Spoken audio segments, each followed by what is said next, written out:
삼성전자 노조 총파업을 앞두고 내일과 모레 이틀 동안 마지막 협상을 진행합니다. 정부도 함께해요. 과연 어떻게 될까요? 노조의 목소리부터 들어보시죠. 올해 영업이익 300조 이상으로 하루 약 1조입니다. 총 파업 기간인 18일을 멈추면 18조에 가까운 공백이 생깁니다. 이것이 숫자로 보일 수 있는 우리의 가치입니다. 반도체 슈퍼사이클의 성과 도대체 누가 가져가고 있습니까? 이재용 회장의 주식은 수십조 폭등했고 경영진은 수십억 보너스와 자사주 잔치를 벌이고 있습니다. 박기태 변호사. 워낙 요즘에 주식이 화랑이고 또 삼성전자가 또 하이닉스와 함께 막대한 영업이익을 올리고 있다 보니까 이 성과급을 놓고 갈등이 벌어지고 있어요. 자, 그런데 DS, 반도체 부분이 워낙 돈을 많이 벌다 보니까 여기가 이제 영업이익의 전체 15% 성과급으로 달라고 하니까 다른 뭐 휴대전화를 만드는 분야, 또 가전제품, 백색 가전을 만드는 분야는 그렇게 이익을 많이 못 내다 보니까 이쪽에 너무 몰아가는 건 아니냐. 반도체 다니는 쪽만 다니는 사람만 삼성전자 직원이냐. 초기업 노조, 그러니까 반도체 쪽이 많이 들어가 있는 초기업 노조에 맡긴 교섭권은 당장 뺏어와야 한다면서 노조 탈퇴도 있고 막 그렇다고 해요. 그러니까 내일과 모레 정부가 같이 낀 협상이 이루어진다고 하는데 과연 극적 타결 가능성 얼마나 될까요? 저는 결국은 극적 타결될 거라고 보고 있습니다. 아까 지금 노조 주장 부분 좀 살펴보면요. 결국은 노조가 요구하는 건 첫 번째는 영업이익 전체의 15%를 성과급 재원으로 써라. 그리고 더 중요한 건 연봉의 50%까지를 상한으로 돼 있는 초과이익 성과급 상한을 앞으로도 계속 폐지해라. 이걸 주장을 하고 있고 지금 회사에서는 영업이익 10%를 재원으로 쓰겠다. 하지만 상한은 폐지할 수 없다. 그리고 메모리 사업부는 특별하게 좀 포상을 많이 줘서 하이닉스에 뒤처지지 않겠다라고 얘기를 하는 거거든요.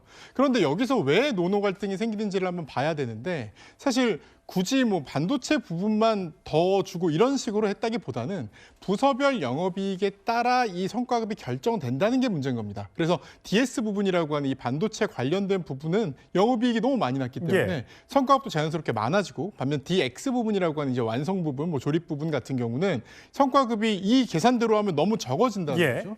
그렇다면 이제 이쪽에서 DX 부분 이런 데서 주장을 하는 것은 그렇다면 부서 전체 이익을 부서 이익뿐이 아니라 사내 전사 이익을 위한 어떤 집단 자금을 만들어야 된다. 아니면 뭐 어떤 공통적인 기금을 만들어야 된다라는 주장을 하고 있는데 이거 너무 자기 부서 이익만 챙기는 것이 아니냐 이런 주장이 특히 이 지금 출범된 지 한 2년도 아직 안 된 노조다 보니까 뭐 대의원도 없고 상급단체도 없고 이런 상황이다 보니까 노노 갈등이 심화되는 이런 상황에 있기는 합니다. 어쨌든 정부가 나서서 중재안을 만들어 보겠다고 지금 함께 얘기를 하고 있으니까 극적 타결이 좀 이루어졌으면 좋겠습니다. 11일, 12일, 월요일, 화요일 이렇게 돼요. 여론조사로 물론 성과급을 줄지 말지 결정하는 건 아닙니다만 국민 여론상으로 봤을 때는 노조 파업이 과연 정당하고 명분이 있느냐. 69.3%, 10명 중 7명 가까운 국민들이 부적절하다 이렇게 평가를 했어요. 정광재 대변인. 지금 보면 그래서 지금 노조 말고 이 투자자, 주주 이 파업에 대해서 뭔가 손해배상을 청구할 수도 있다 이런 얘기까지 나오고 있어요. 기업에는 다양한 이해관계자가 있잖아요. 뭐 회사 경영진도 있고 임직원도 있고 그 회사가 처음부터 이제 투자가 가능하게 했었던 주주들도 구성되어 있는데 이익을 배분하는 과정에서는 항상 갈등이 있게 마련입니다.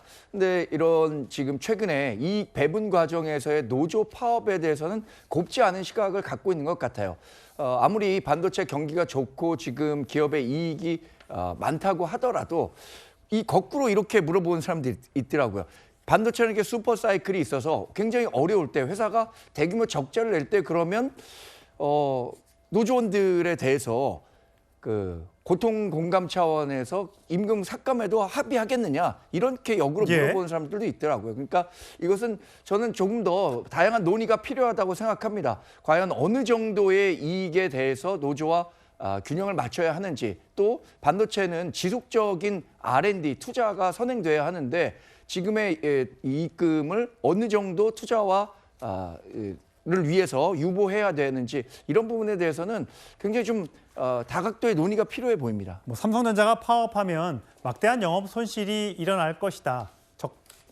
라는 전망도 있음에도 불구하고 각 증권사에서는 삼성전자와 하이닉스의 현재 주가가 이런데 목표 주가를 50만 원이다, 300만 원이다, 40만 원이다, 270만 원이다 이렇게 좋게 평가를 하고 있습니다. 파업이 잘 끝나게 되면 더 높은 가격이 나올 수도 있겠죠. 주주들은 그걸 기대하고 있는 듯 합니다. 삼성전자 노동조합이 대규모 파업을 예고했죠. 노조 간의 내부 갈등, 노노 갈등이 커지고 있습니다. 왜 그럴까요? 관련해서 목소리 들어보시죠. 설비 백업을 감안하면 하루 약 1조, 그리고 최소 20조에서 30조 정도 규모로 파악하고 있습니다. 일부 조직 노동자들이 자신들만 살겠다고 과도한 요구, 부당한 요구를 해서 우리 국민들로부터 지탄을 받게 되면 해당 노조뿐만이 아니라 다른 노동자들에게도 피해를 입히게 됩니다. 예, 영업이익의 15%를 성과급으로 달라는 이유를 내세우면서 파업을 예고한 삼성전자 노조입니다. 과반수의 인원을 확보하고 있는 이 과반 노조. 하지만 요 며칠 사이에 탈퇴가 잇따르고 있습니다. 왜냐? 삼성 반도체는 돈을 많이 벌었는데 그렇지 못한 부분, 분야가 삼성전자에는 휴대폰 만드는 데도 있고 또 가전 만드는 부분도 있지 않습니까? 거기는 이익을 그만큼 못 내니까 왜 맨날 반도체 조합원만 챙기느냐. 그러면서 어제까지 삼성전자 노조 탈퇴 인원이 2,500명에 달하고 있다고 합니다. 결국은 사실 어느 한쪽이 좋으면 어느 한쪽이 좀 부족할 수 있고 또 반대로 뭐 해가 바뀌면 또 다른 상황이 날 수 있는데 왜 DS, 반도체 쪽 영업이익만 가지고 성과급을 책정하려고 하느냐, 뭐 이 갈등인 것 같습니다. 네, 지금은 삼성전자면 반도체가 가장 먼저 떠오르는데 구조를 좀 봐야 됩니다. 반도체 부문은 DS고요. DX라고 생활 가전과 스마트폰 부문이 있습니다.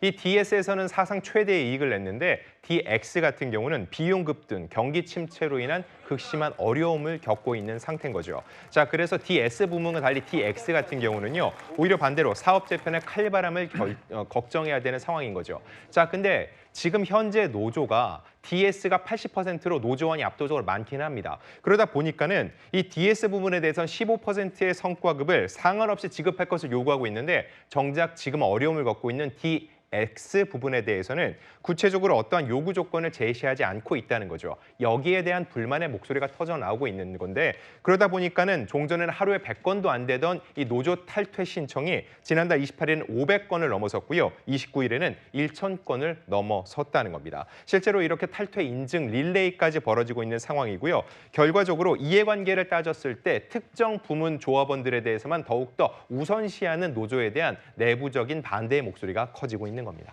예, 뭐 노조비를 10,000원에서 5만 원으로 올렸다. 이 파업을 예고한 기간에 노동조합위원장이 해외에 나갔다. 뭐 등등의 여러 가지 이슈가 겹치면서 이 삼성 노조의 파업 예고에 대해서 지금 일부에서 비판이 나오고 있습니다. 그것뿐만 아니라 그러니까 삼성 노조 안에서도 그런 비판, 노노 갈등이 있습니다만 다른 노조와의 갈등도 있는 거예요. LG U+. 그러니까 삼성 이재명 대통령이 과도한 일부 직역에서의 이 과도한 요구 발언이 문제다라고 하니까 삼성전자 노조 쪽에선 이거 우리가 아니고요. 영업이익의 30%를 달라고 하고 있는 LG U+ 노조가 문제라고 한 거예요. 라고 하니까 LG U+ 노조에서는 삼성전자 노조가 왜 우리에게 책임을 떠넘기느냐, 이거 비겁한 행태다라고 반발하면서 삼성전자 노조 측에서 이제 사과를 한다고 그렇게 얘기를 하고 있습니다. 결국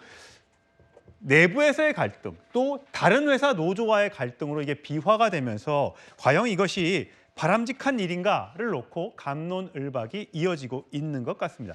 자, 김수희 변호사, 이게 그러다 보니까 이게 시끄러우니까 삼성전자 주가 전망도 이게 뭐 좀 바뀌고 있나 봐요?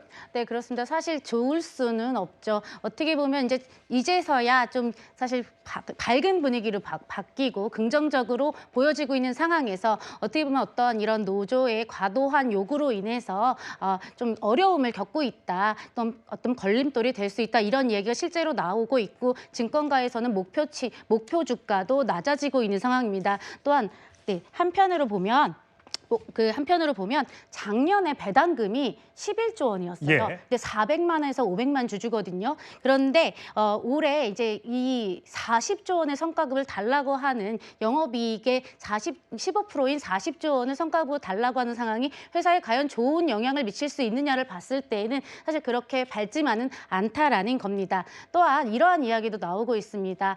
이익에 대해서는 물론 일을 잘한 근로자분들이 어떠한 성과를 공유하는 것에 대해서는 이의가 없지만 너무 많은 성과를 공유하는 부분 또한 이익은 우리가 가져가는데 손해는 결국 회사가 가져가야 된다라는 그러한 이야기까지 나오고 있는 상황에서 어떻게 보면 합리적인 어떤 문제 해결이 나와야 되지 않을까 이런 목소리가 나오고 있습니다. 김윤희 대변인 보니까 정치권에서 쓴소리가 나오더라고요. 뭐 대통령도 한마디를 했습니다만. 아무래도 제일 중요한 거는 지금의 삼성전자가 소위 말해서 AI 어떤 사이클에서 큰 수혜를 받는 데 있어서 온전하게 직원들의 어떤 역할뿐이겠느냐. 제일 중요한 거는 경영진의 먼 안목, 어떻게 보면 반도체, 메모리와 비메모리 그런 것들에 대해서 어떤 장기적인 투자가 있었던 부분이 있고요. 정부 차원에서도 그러니까 세금을 좀 깎아주는 부분도 있고요. 그런 국민연금의 어떤 지분도 있기 때문에 이런 부분에 대해서 R&D 투자를 더 해야 되는 거 아니냐. R&D 투자가 제가 알기로는 37조 원이 이루어졌는데 이번에 이들이 요구하는 게 45조 원입니다. 그리고 배당금도 11조 원에 불과하기 때문에 이런 부분에 있었을 때 형평성이 너무 맞지 않는다. 이 부분이 있고요. 최근에 이제 삼성전자가 휴먼로이드 관련해 가지고 이 부분에 대해서 본인들이 투자를 하겠다고 합니다. 이게 긴 안목에서 보면 실질적으로 무인공정으로 가겠다는 암시도 있기 때문에 지금의 소위 말해서 황금알을 낳는 거위의 배를 가르는 거 아니냐. 그래서 내부적인 자성의 목소리도 있는 것으로 알고 있습니다. 예, 알겠습니다. 하이닉스 영업이익 10% 억대 아니 10억대 성과급이 예상된다. 이걸로 촉발됐던 이 여러 가지 성과급 갈등, 삼성전자 노조를 지금 휩쓸고 있는 것 같습니다.